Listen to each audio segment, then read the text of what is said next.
Congo-Brazzaville, les esclaves venaient du Tchad, de la Centrafrique, du Cameroun, du Gabon, du Congo démocratique, de l'Angola et du Congo-Brazzaville. Donc vous voyez, nous avons près de 5 origines des esclaves que tous convergeaient par ce même point et étaient embarqués pour la Caraïbe et les Amériques. Malheureusement, c'est le site le moins visité sur le golfe de Guinée, ce qui est malheureux et déplorable.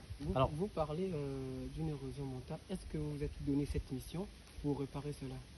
Mais en commençant déjà par pérenniser la mémoire de la baie de Luango au travers des manguiers que nous allons distribuer dans les 4 coins du monde. 2 millions de manguiers, nous avons dit. Nous allons symboliquement produire 2 millions de manguiers en souvenir des 2 millions d'esclaves qui sont passés par ici. Ça, c'est la première chose. La deuxième, nous prônons justement au niveau de Matachibo l'auto-réparation.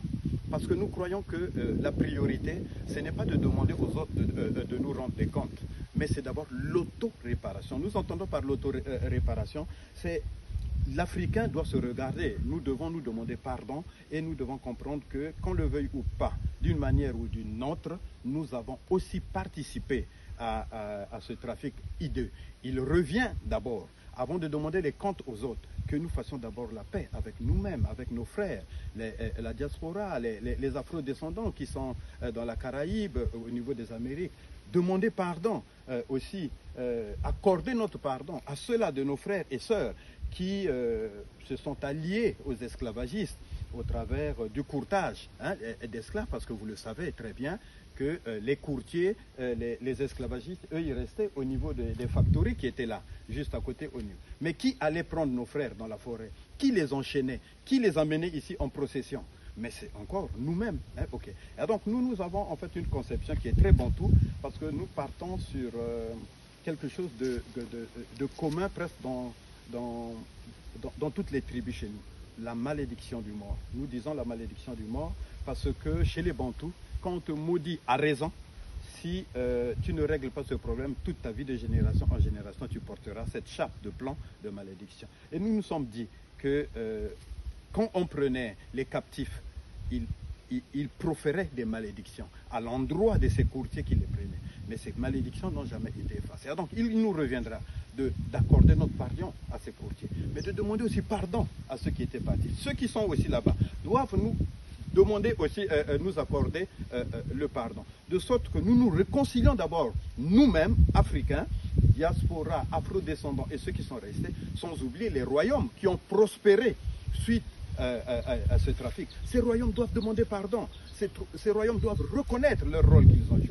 Une fois que nous nous sommes réconciliés, c'est à ce moment-là fort que nous pourrons peut-être regarder les autres et leur demander de nous rendre compte. Sinon, ce serait tourner autour du pot, jouer juste le jeu comme le jeu victimaire, à rien, et ça ne nous avancera pas. Alors concrètement, que faut-il faire pour sauvegarder ce patrimoine?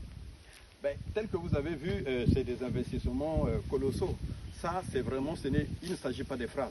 Il faudrait que les gouvernements, en réalité, ce n'est pas le problème seulement de l'État congolais. Oui, nous avons entendu le chef de l'État faire ce grand vœu de faire de la baie de Luango aujourd'hui peut-être le plus grand centre attractif dans cette thématique. Mais en réalité, c'est tous les États d'origine des esclaves qui devaient en fait mettre en place un fonds. Parce que c'est une histoire commune, elle n'est pas congolaise seulement. Les Camerounais sont passés, tous les Camerounais qui sont partis en Amérique, mais ils sont passés ici parce que le Cameroun n'avait pas un port en eau profonde.